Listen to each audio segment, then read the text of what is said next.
No, please. Lizzie won't come and use it because I told them. So when I do stuff. So I think because she fortuned something today. Now you do have to Lizzie. Oh, just yes. But I'm in charge. But not in Lizzie land. Lizzie's in charge. No, I'll be like, I didn't know that. She's like, now you have two. I'll like shake down her back right now. And it is true.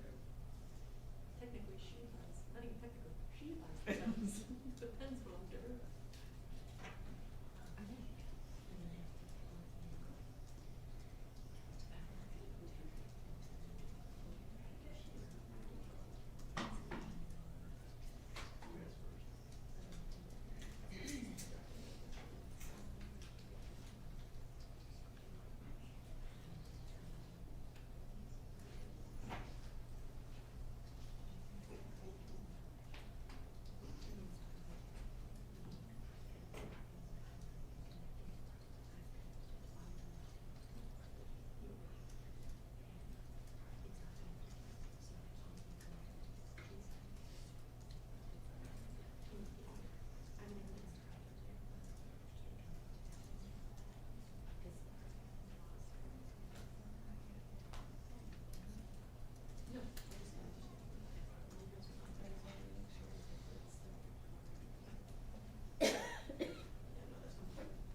All rise.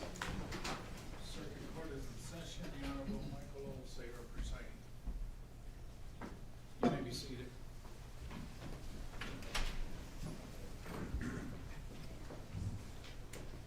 All right, we are on record in file 24-21841-FC, People versus Dale Warner. We are here today to address some evidentiary issues in advance of opening statements tomorrow. Thank you. Ms. Hanson-Grimes and Ms. Greco, could you approach, please?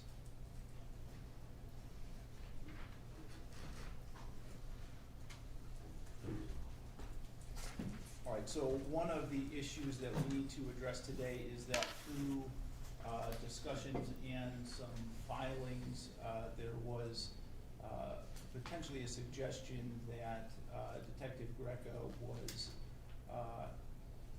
interested in asserting his Fifth Amendment rights with respect to some questions that might be asked. When that occurs, the court is required to make a record outside of the presence of the jury as to first whether or not that is going to be the case, and if there is going to be a waiver of any potential right that might be asserted, that is clear and voluntary and unequivocal. And so that's the purpose of our being here today. So as I indicated, it was previously represented to the court that retired Detective Greco intended to or may be invoking his Fifth Amendment privilege against having to testify. I have since been informed that retired Detective Greco has decided that he has no intention of doing that. Is that correct, sir? That is correct, Your Honor. All right, could I ask you just to raise your right hand? Do you swear or affirm to tell the truth, the whole truth, and nothing but the truth under penalty for perjury? I do. Okay, so as I indicated, the court has a duty to ensure that in making this decision that you fully understand all of your constitutional rights. Under both the United States and the Michigan constitutions, you cannot be compelled to give any testimony that might tend to incriminate you. You have an absolute right to remain silent. Do you understand that, sir? I do. If you choose to testify, you are waiving or giving that right up. Anything you say here under oath can be used against you in any future criminal prosecution. Do you understand that? I do. You cannot pick and choose your testimony.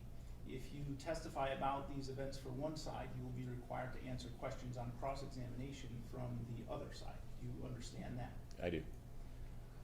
If you choose to testify on direct examination and then refuse to answer questions on cross-examination by invoking the Fifth Amendment, I may be required to strike your entire testimony from the record and instruct the jury to disregard everything you said.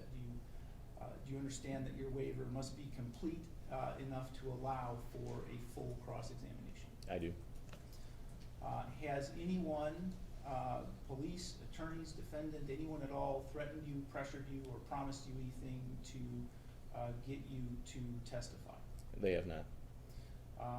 I am aware of an email from the prosecution to your attorney, Ms. Hanson-Grimes, regarding some clarification of legal issues and indicating that she has zero intentions of any charges. Are you aware of that?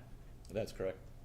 And I am also aware that since that email, there have been some other communications between the prosecutor's office and Ms. Hanson-Grimes with respect to these issues. Are you aware of that as well? I am.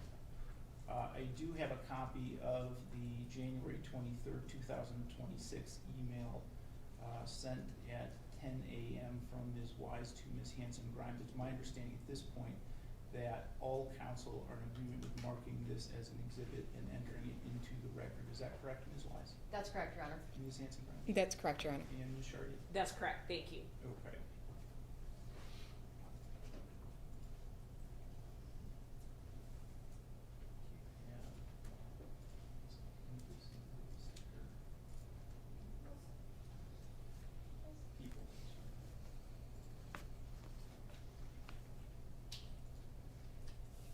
So for purposes of this hearing only, I'm going to mark this as People's Exhibit 1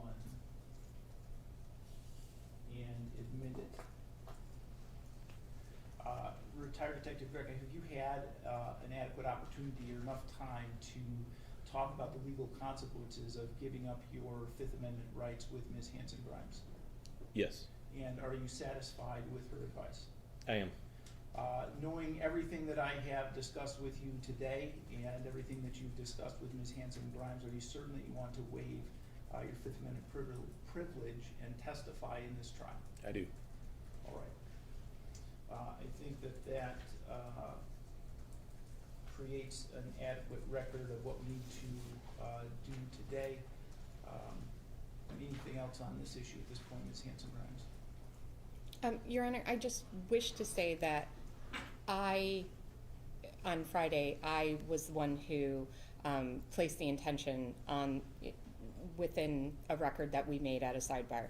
My client at that time did not. We had asked for this time to be set aside in order to explore that, and then I had then communicated that we did not feel that we would avail ourselves of that. We were operating under the standard of Ohio v. Rainier, a U.S. Supreme Court case that allows an innocent person to invoke that Fifth Amendment right if they felt that their words would be used against them in some way. And so that is what we were looking at after significant amount of counsel between the two of us and research on both of our behalves. We've come to this decision to you today, and we had actually made it 48 hours ago and advised the other attorneys of that intention. So thank you for clarifying the record today, and we hope that you will excuse us until it is time for Mr. Retired Detective Greco to testify. All right, thank you then. I think we're all set on this issue, and my understanding of the process is that the prosecutor's office will provide dates or a date range on which they think his testimony will be required. Obviously, trials are fluid things and we don't ever know with certainty, but I know they'll do the best they can. Okay, thank you, Your Honor. Okay, thank you.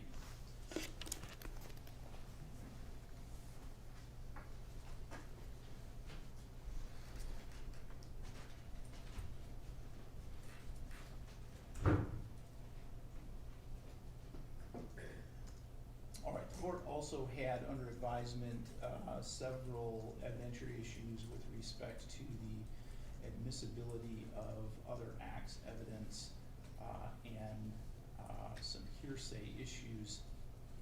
I have at this point had an opportunity to more fully review those issues and am prepared to make a ruling on those.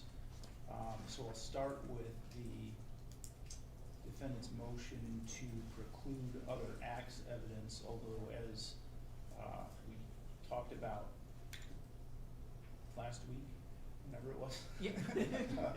Friday. Friday.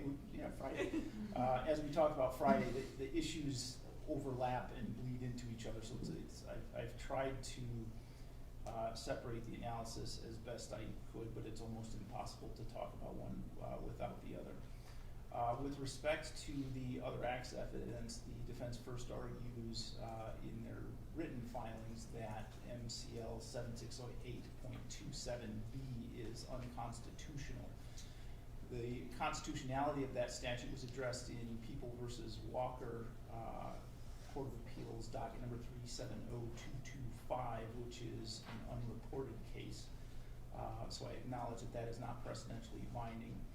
However, the decision in that case was based upon the published decision, People versus Muniz, 343 Mishab 437, which found that MCL 768.27A, the statute providing for admissibility of other acts of criminal sexual conduct against a minor, did not violate the Constitution.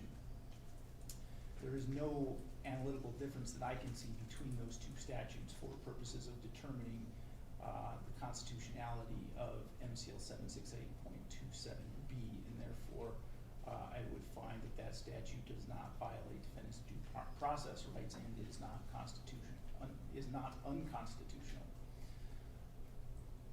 Defendant also argues that the proposed other acts evidence are not domestic violence as defined by 768.27B. The statute's definition of domestic violence includes causing or attempting to cause physical or mental harm to a family or household member, placing a family or household member in fear of physical or mental harm, and engaging in activity toward a family or household member that would cause a reasonable individual to feel terrorized, frightened, intimidated, threatened, harassed, or molested. Initially, I would note that the last definition is similar to the definition of stalking, as that's defined in MCL 700.411H. It uses the same terrorized, frightened, intimidated language. However, while the stalking definition includes a requirement that the victim actually feel terrorized, frightened, intimidated, threatened, harassed, or molested, the 768.27B definition does not contain that language. It's also clear from a plain reading of that statute that the defendant's intent does not play a role in the analysis. An action constitutes domestic violence for purposes of MCL 768.27B, where actions are directed at a household member that would cause a reasonable individual to feel terrorized, threatened, intimidated, threatened, harassed, or molested.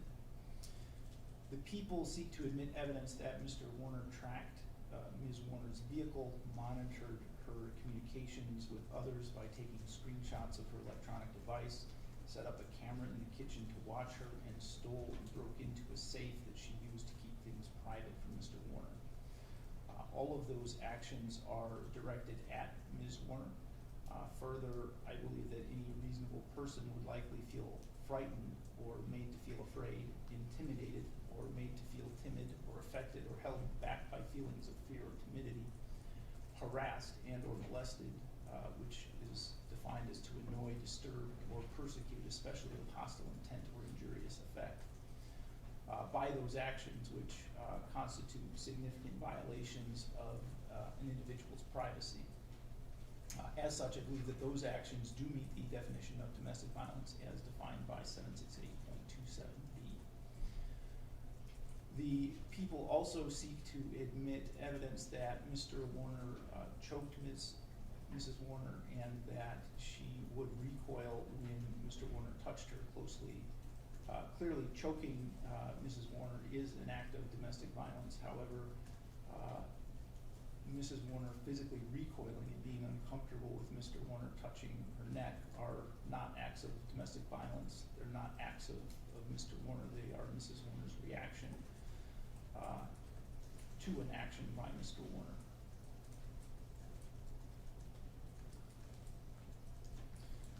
There was no indication that I'm aware of in the incident of Mrs. Warner recoiling that Mr. Warner was choking or attempting to choke Mrs. Warner at that time. During that incident witnessed by Ms. Rowe, and therefore that incident I do not think is an act of domestic violence. People also seek to admit evidence that Mr. and Mrs. Warner argued both in person and by text message.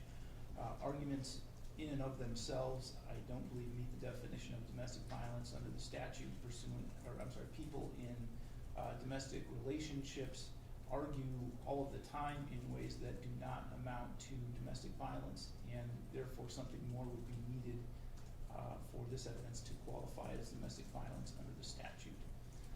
People also seek to admit evidence that Mr. Warner threw Mrs. Warner into a dresser. That clearly would meet the definition of domestic violence under the statute. The people also seek to admit evidence that Mrs. Warner's massage therapist observed bruises on Mrs. Warner's body on 8 to 10 occasions. The massage therapist, Stacy Brody, testified at preliminary examination that on 2 occasions she observed bruises on Mrs. Warner, and that Mrs. Warner told her that the bruises were caused by a fight with Mr. Warner. Those 2 incidents would qualify as domestic violence under 768.27b. On other occasions, Ms. Brody observed bruises on Mrs. Warner. Ms. Brody testified that they were not of particular concern to her, given that Mrs. Warner worked on a farm and there was not any testimony about abuse or cause of the bruises. So without more, those other bruises, simply that they existed, did not constitute acts of domestic violence since their origin is unknown. They are most simply observations that Mrs. Warner had bruises. People also seek to admit evidence about an incident in which Mrs. Warner had a knot on her head, together with a statement from Mrs. Warner that it was caused by being thrown into a dresser. This would constitute an act of domestic violence pursuant to MCL 768.27b. There is also proposed evidence that Mr. Warner belittled Mrs. Warner in front of others, and that he overrode Mrs. Warner's instructions to her trucking employees. Do not think that those constitute acts of domestic violence as that term is defined by the statute. So in summary, I find that the stalking behaviors, the choking incident, the incident of throwing Mrs. Warner into a dresser, and the 2 bruising incidents related by the massage therapist would meet the definition of domestic violence under the statute, and the remaining proposed evidence does not meet the definition required by the statute.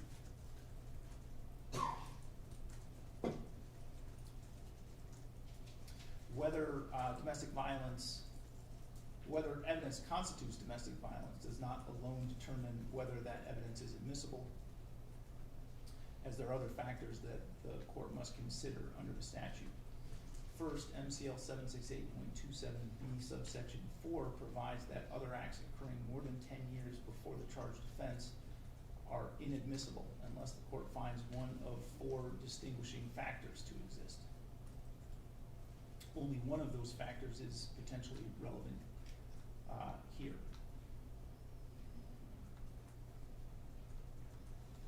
And that's that admitting the evidence is in the interest of justice. Based on what the court has been informed about the choking incident relayed through Ms. Rowe's testimony, specifically that the alleged incident occurred when Amber Million was a child and that she is now an adult, it appears that this occurred more than 10 years prior to the charged offense in this case. The interest of justice exception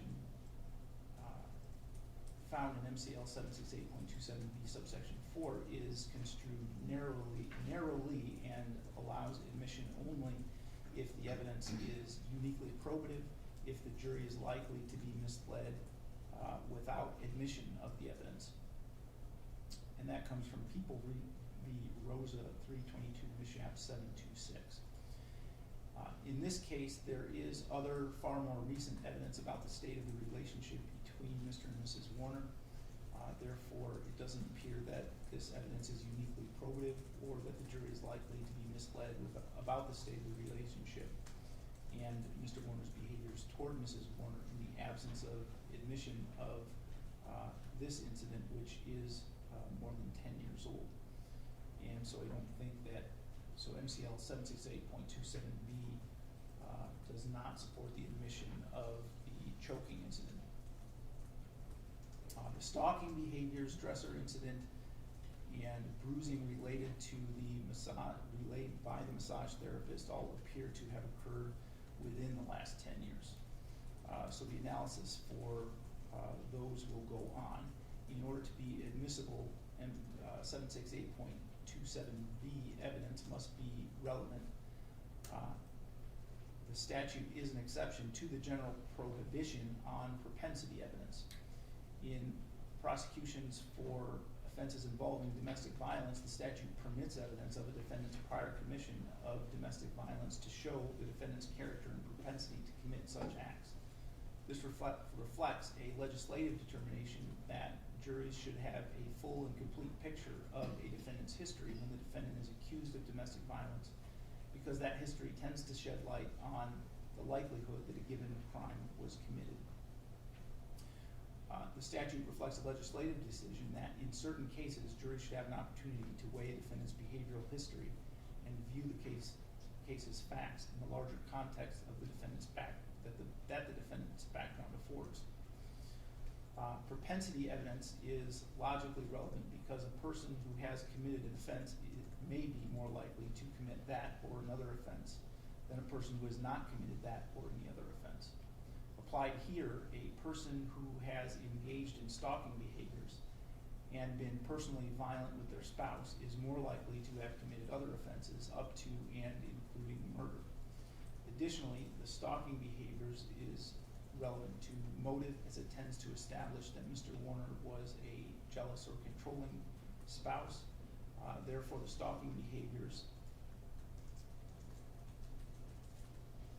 the dresser incident, and the bruises related by the massage therapist are relevant, and the court must then determine whether their probative value is substantially outweighed by the danger of unfair prejudice, confusion of issues, misleading the jury, undue delay, wasting time, or needlessly presenting cumulative evidence.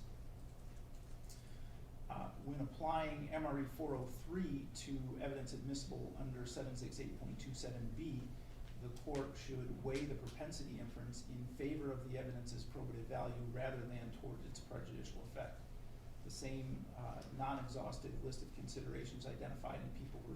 Watkins with respect to 768.27A applies, and those factors are the dissimilarity between other acts and the charged crime, the temporal proximity of the other acts to the charged crime, the infrequency of the other acts, the presence of intervening acts, the lack of reliability of the evidence supporting the occurrence of the other acts, and the lack of need for evidence beyond the complainant and the defendant's testimony.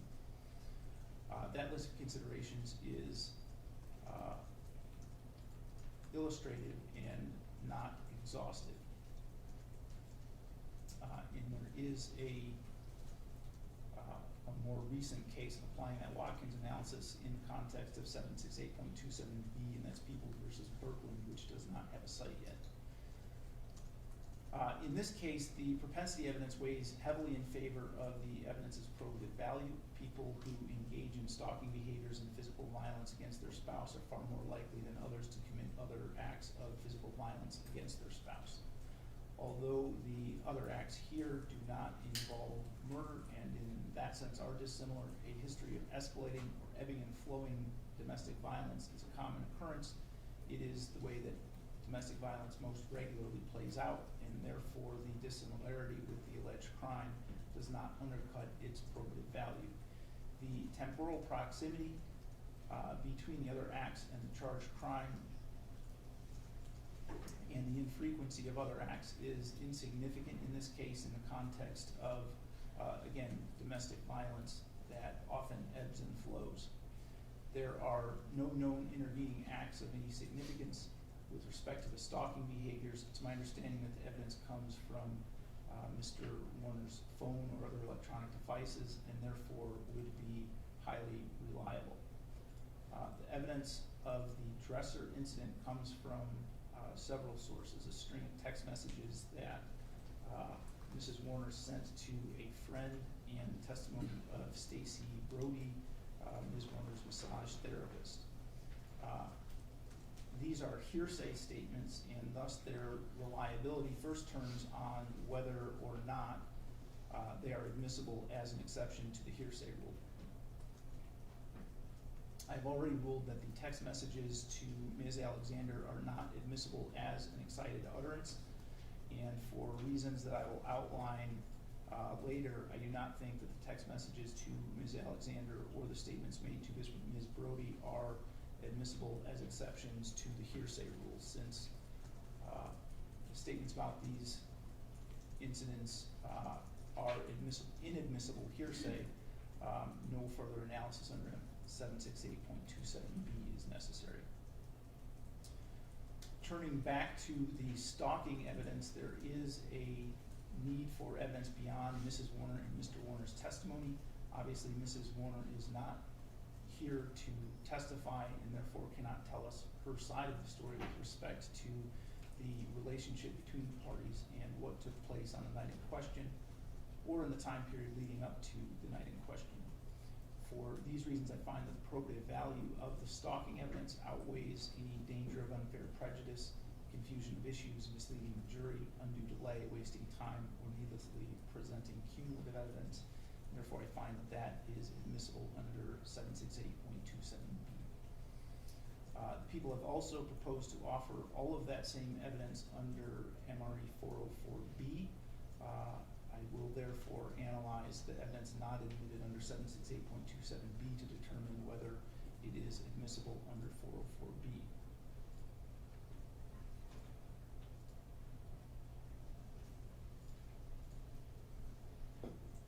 In order for other acts evidence to be admissible under 404b,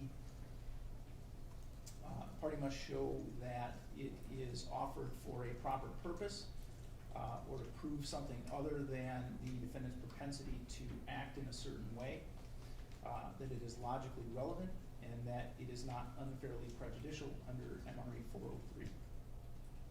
The evidence of Mrs. Warner recoiling when Mr. Warner touched her, again, it's not an other act of Mr. Warner except to the extent that he touched her, which does not show any character of Mr. Warner for the purpose of showing that he acted in accordance with that character.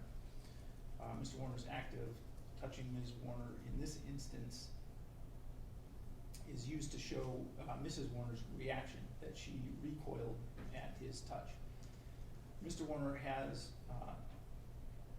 acknowledged that he made a statement to the police that he and Mrs. Warner were fighting on the night in question, and that he later massaged her neck when they had finished arguing.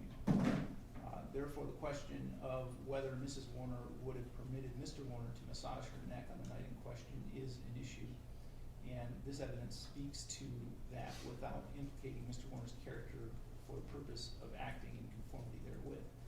And therefore, it is offered for a proper purpose, it is logically relevant to that purpose, and it is not unfairly prejudicial, and therefore that evidence is admissible under 404b. That Mr. Warner previously choked Mrs. Warner is another act of Mr. Warner other than for the propensity inference. The court's not aware of any other purpose for which the people offer the testimony of Giada Rowe that Ms. Warner told Ms. Rowe that Mr. Warner had choked her at some point when Amber Million was a child. Therefore, the people, I don't think, have established a proper purpose under 404b. Assuming arguendo that the evidence was admissible under 404b, Ms. Rowe's testimony about Mr. Warner's, Ms. Rose's testimony about Mrs. Warner's statement that Mr. Warner choked her is inadmissible hearsay. People have not identified any specific exception to the hearsay rule that would apply to this statement, and it does not appear to contain the circumstantial guarantees of trustworthiness sufficient to admit it under the catch-all exception. Although the people did argue that it contains such a guarantee that the statement, in the sense that the statement is about domestic violence, and courts in other states, specifically Georgia, have found this to constitute a circumstantial guarantee of trustworthiness because victims of domestic violence are reluctant to disclose their abuse. I'm not persuaded that this is so.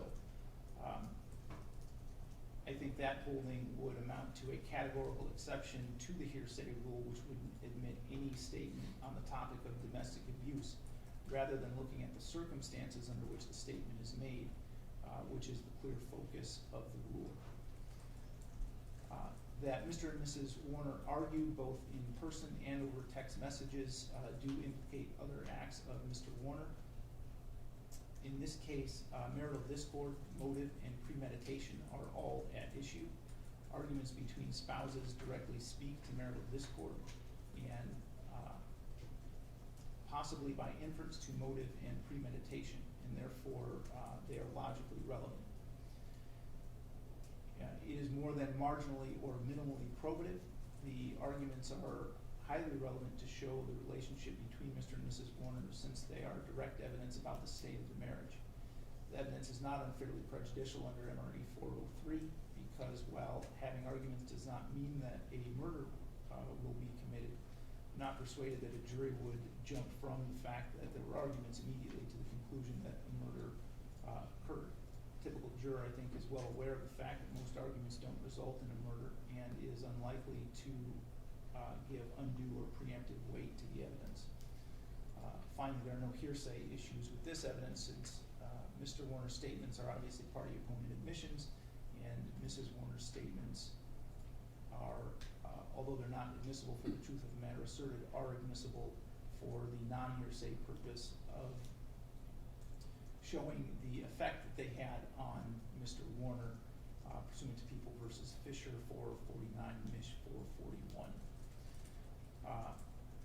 The evidence that Mr. Warner belittled Mrs. Warner in the presence of others also speaks to marital discord, the state of the party's marriage, and therefore motive. This evidence makes it more likely that Ms. Warner told Mr. Warner that she wanted a divorce on the night in question, and therefore it is logically relevant. While it is certainly unflattering and damaging, all relevant evidence is damaging to some extent. I don't think that there is a significant danger of unfair prejudice with respect to this evidence. As the defense has pointed out, many people are discourteous to their spouse. This is common knowledge and therefore makes it less likely that a jury will give inappropriate weight to this evidence, and therefore I would find that evidence admissible under 404B. The final piece of evidence is that Mr. Warner routinely overrode Mrs. Warner's instructions to her trucking employees. This again speaks to marital discord, the state of the party's marriage, and makes it more likely that Mrs. Warner told Mr. Warner that she wanted a divorce on the night in question, which makes it logically relevant.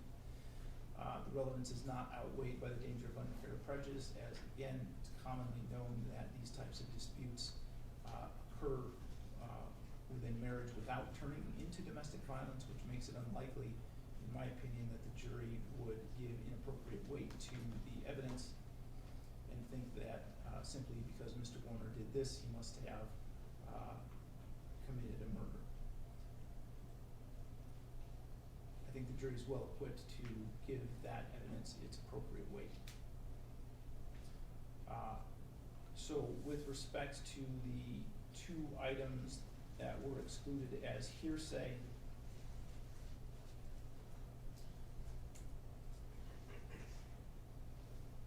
a hearsay statement is not excluded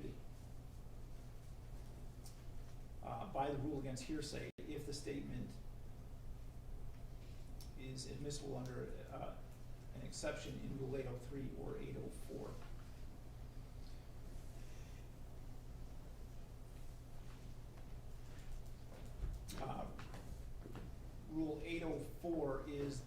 residual exception and provides that the testimony, the hearsay testimony may be admissible if all of the four following things are true.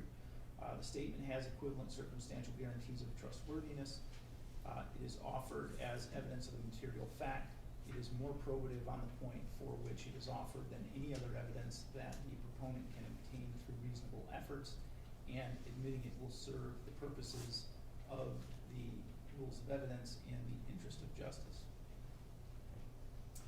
In determining equivalent guarantees of trustworthiness, the court is directed to look at the totality of the circumstances. However, the court may not consider corroborative evidence. The people argue that Stephanie Vogel and others told about the incident that Ms. Warner relayed to Amy Alexander by text messages, and Ms. Vogel saw a bump on Mr. Warner's head, both of which increased the reliability of the text messages. This information, the corroboration that Ms. Vogel saw the bump on Ms. Warner's head, is corroborative evidence that the court is not permitted to consider in making its hearsay determination. The confrontation clause forbids the use of corroborative evidence to determine the trustworthiness of statements offered under the residual exception in criminal cases if the declarant does not testify at trial. And that comes from People v. Katz, the Michigan case, but citing to Idaho v. Wright, the United States Supreme Court case. The United States Supreme Court held in Idaho that to be admissible under the confrontation clause, hearsay evidence used to convict a defendant must possess indicia of reliability by virtue of its inherent trustworthiness, not by reference to other evidence at trial. Therefore, the testimony of other witnesses cannot be used to establish the trustworthiness of Ms. Warner's hearsay statements. Permissible factors that the court can consider are the spontaneity of the statements, the consistency of the statements, the lack of motive to fabricate or lack of bias, the reason that the declarant cannot testify, the voluntariness of the statements, and personal knowledge of the declarant about the matter on which he or she spoke. Additional factors include to whom the statements were made and at the time within which the statement and the time frame within which the statements were made. In this case, the incident of being thrown into a dresser, the statements about that incident made by a text to Amy Alexander appear to have been spontaneous, voluntary statements made without any sign of duress and were made based on personal knowledge of the event. Ms. Warner said that Mrs. Warner experienced those events firsthand. Ms. Alexander texted Mrs. Warner about an entirely different topic, and Mrs. Warner unprompted responded to information about the incident. The defense argues that Mrs. Warner's statements to Ms. Alexander were inconsistent with statements that she made to other people about the incident. One of those statements was made to her therapist, Stacy Brody. Ms. Brody testified at preliminary examination on May 3, 2024. She testified that at the time she had been working for her current employer for approximately 8 years as of November 2023, which means she would have started around November of 2015. She testified that she met Mrs. Warner within the first year and a half of the time that she started working, which would take us to May 2016. And then she testified that the first bruise she observed, the one that Mrs. Warner told her was a result of the dresser incident, occurred within a year and a half of first meeting Mrs. Warner, which would be by November 2017. That timeline is not consistent with the statements made about the dresser incident in Mrs. Warner's text messages to Amy Alexander, which occurred in December 2020 and indicated that they happened the previous night. While the people point out that Ms. Brody told police in April 2021 that the incident she described took place before Christmas 2020, This then just means that Ms. Brody has made inconsistent statements about when this event occurred. There doesn't appear to be any motive to fabricate the story in either instance. Ms. Alexander is a friend, and Ms. Brody was Mrs. Warner's massage therapist, and there did not appear to be anything for Mrs. Warner to gain by virtue of telling that story under the circumstances that they existed. And obviously, to address the reason that Mrs. Warner cannot testify, it is because she is deceased. While many of the factors suggest reliability of the statements regarding the dresser incident, the significant difference between the timelines and the statements made to Ms. Alexander and Ms. Brody is difficult to resolve and seriously undercuts the reliability that the other factors would tend to establish. Looking at the totality of the circumstances, I don't think that the factors that suggest reliability can overcome the questions raised by the timeline discrepancy.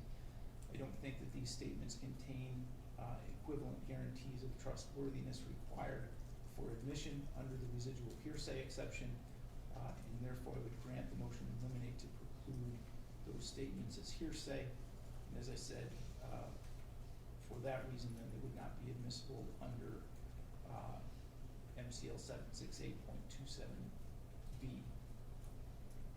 believe that leaves only the people's motion in limine addressing character evidence related to Mr. Hardy.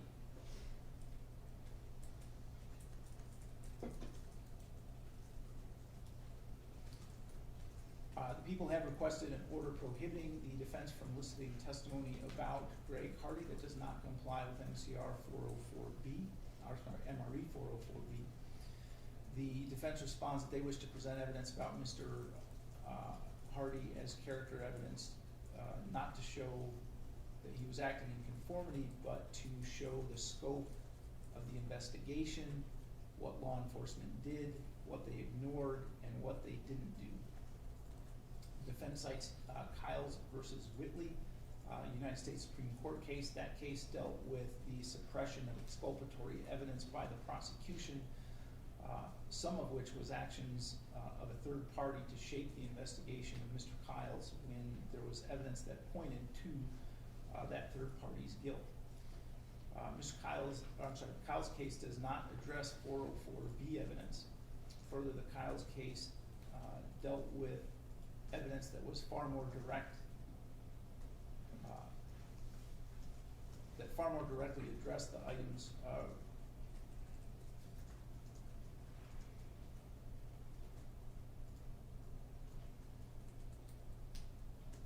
that far more directly implicated the items in that case than the items raised by the people in this case. All of the evidence in Kyle's with respect to the third party, someone called Beanie, dealt with Beanie's interactions with law enforcement. Here, that is not the case. Some of the evidence is proposed evidence by the defense is that Mr. Hardy acted aggressively toward Mr. Warner's lawyers.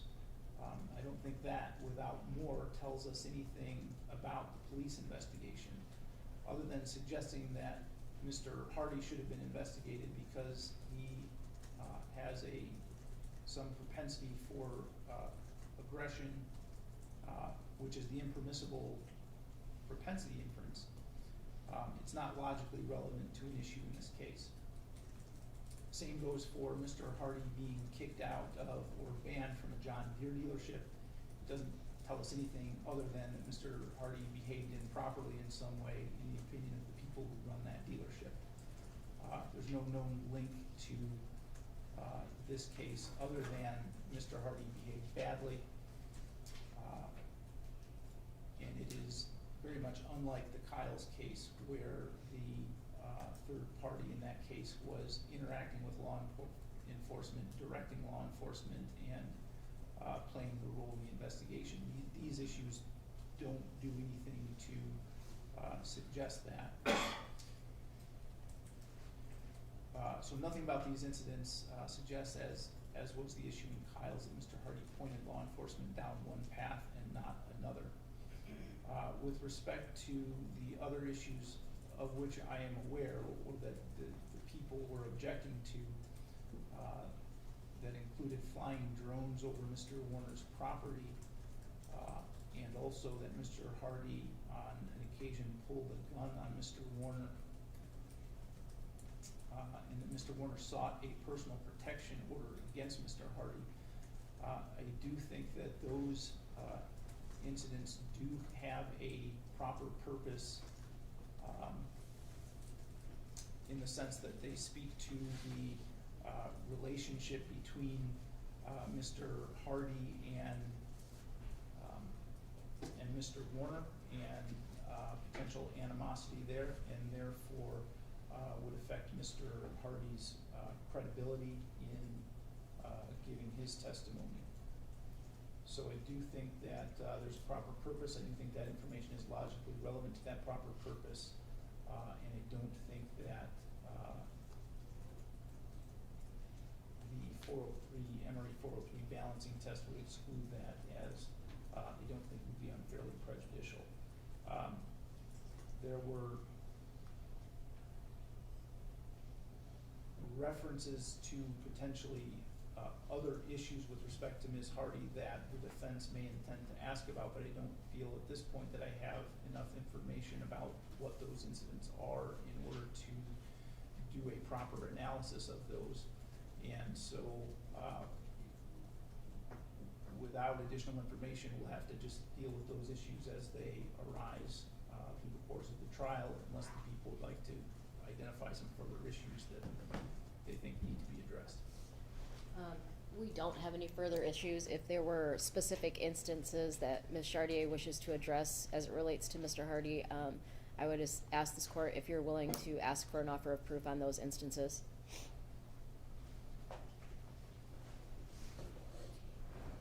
So does the court want an offer of proof? And if so, Mr. Hardy would be called in our case, so it would be weeks down the road. If possible, I can gather those if the court would like that. Quite frankly, I don't think that it's necessary. I think if I ask the question and there's an objection, then the court can deal with it at that point in time. I think the court's been very clear about the parameters, and I think we can use that in structuring what questions we would ask about. But if the court does want an offer of proof, again, I can certainly disclose that, but I don't think it's needed. All right. I would like that, just so that if there are issues, I hope in doing all of this I've been clear on where I stand, and so that the parties can have some direction about how to move forward and what choices to make. But I also very much prefer to have an opportunity to analyze these disputes outside of the presence of the jury, and not when they're sitting in the jury room waiting on us. I think it results in better decision making, and so I would ask you to collect that offer of proof so that we can identify whether there's going to be any significant disputes about it or not. Is next week fine for that? Because he wouldn't be called for weeks down the road. Yeah, I don't think it's wise you have any issue with that. As long as you don't foresee cross-examining any of the other witnesses on those specific things that are coming up. So I don't know, I know the first 4 witnesses. I don't know if you have any others who you're calling this week. Do you want to talk about it Yes. afterwards? Okay. If there's an issue related to Mr. Hardy with one of those witnesses, I mean, I think it's fair to ask the relationship between Ms. Warner and her brother. I don't think that No, goes into that's fair. a specific act. So that may certainly be a question. But so when we're done, either you can email me the list, and then I'll know if there's anybody for this week that we should address it sooner. If not, if next week is fine, that would help me. Yeah. Just to make sure that I can kind of go through and know. Thank you. Okay. All right. Is there anything else that we need to address today? No, Your Honor. No, thank you, Your Honor. All right. Thank you all for your time. Then we'll adjourn for today. We'll resume tomorrow with opening statements at 9 a.m. Thank you, Your Honor. Thank you, Your Honor.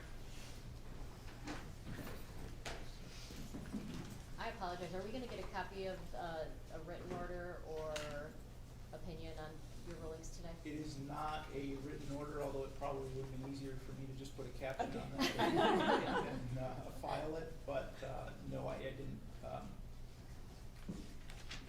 I was not able to get it to a point where I was comfortable doing it as a written order because the grammar was not good enough for Okay. that. That's the honest Understood, answer. understood. Were we at least getting something granted, denied, I'm fine with something simple as that. We took copious notes, Okay, I mean, So I did too, so I just wanna make sure. I can do a written order that just says for the reasons stated on the record. Yes, thank you. Give you a list, yeah, sure. uh, Okay, thank you, then the court will Okay. get recess. Do you know the, like, do you know this week flat out? or- Everything's, can you wanna come talk to me for like 20 minutes? I mean, we don't have to go over details Yeah, and stuff, is that okay? Yeah, that's totally fine, yeah. I'm gonna come down. Okay, so we're gonna go down. Yes. into-